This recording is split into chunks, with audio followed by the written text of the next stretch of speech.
G'day guys, Scott from FatB Trader here, just bringing you a quick video lesson on my ideal short-term trading setup for a long position on the Euro US dollar.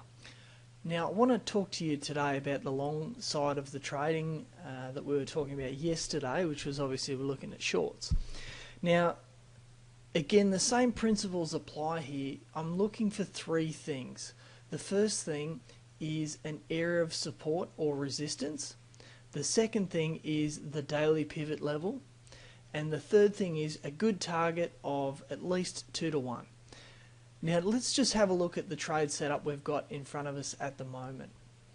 We basically have a nice level of support and resistance at this level here. Now it's going to be very easy to determine if we're wrong, right, with this particular trade. So all we would need to see would be price come down and fail to hold this level, and bang, we would know that we were wrong, okay, and we could get out, and that would be the end of the trade. However, it also gives us a great place to immediately take a trade from and trade the reaction from this level. Now you can see it's tagged it 3 times. It's tagged it once, twice, well, probably even 4 times really if you're including this here.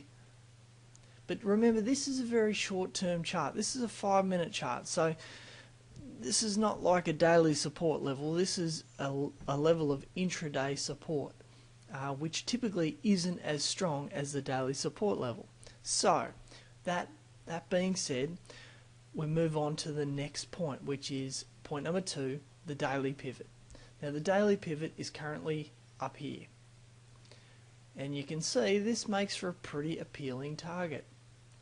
I'm actually anticipating price to come up and tag the daily pivot line before falling away and continuing lower.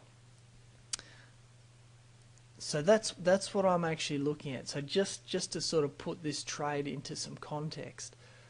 If the trade, however, continues to push through this level and does retest, then we'll leave it open. However, I don't think that's going to happen at this stage. My thoughts on this particular trade are that it is a short-term counter trend trade.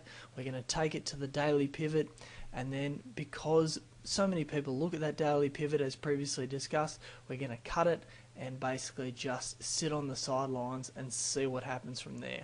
If it does penetrate through and then come down and retest it, we will look at re-entering long and trading that up to approximately this level here. However, I think it's most likely going to be a short, and given this is a counter trend trade, it's not something that you want to be leaving open for a significant period of time if it's just wandering around doing nothing.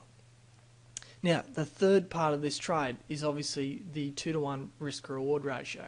Now as you can see here, as we discussed in point 1, we're going to know very quickly if we're wrong, right? Basically, if this goes against us, we're going to be able to cut this loss very quickly and move on to the next trade. You can also see that there is a nice space here towards our target. Now that's approximately 30 pips. Let me just measure this up for you exactly. So it's actually approximately 30 pips up there, and approximately 10 pips to the downside that we have allowed. So it's actually a 3 to 1 risk reward, which is fantastic. Like I've said, I'll probably place my exit just above the daily pivot in case we see a bit of a push through. It's always nice to take a little bit of extra profit, but like I said, I'll be cutting that pretty quickly once we get above there. Alright guys, that's it for now. Hope that all makes sense. If you've got any questions, you can contact me at FatBTrader on Twitter, or you can head over to the website fatbtrader.com. Alternatively, you can follow us at Profitly, which is www.profit.ly. and our handle on there is FatB Trader. So you can follow the outcome of this trade right there. I'll actually post some information in here post-production about the link to get to that, and I hope that all makes sense. If it doesn't, give us a yell. Happy to help you out. Till next time, guys, trade well.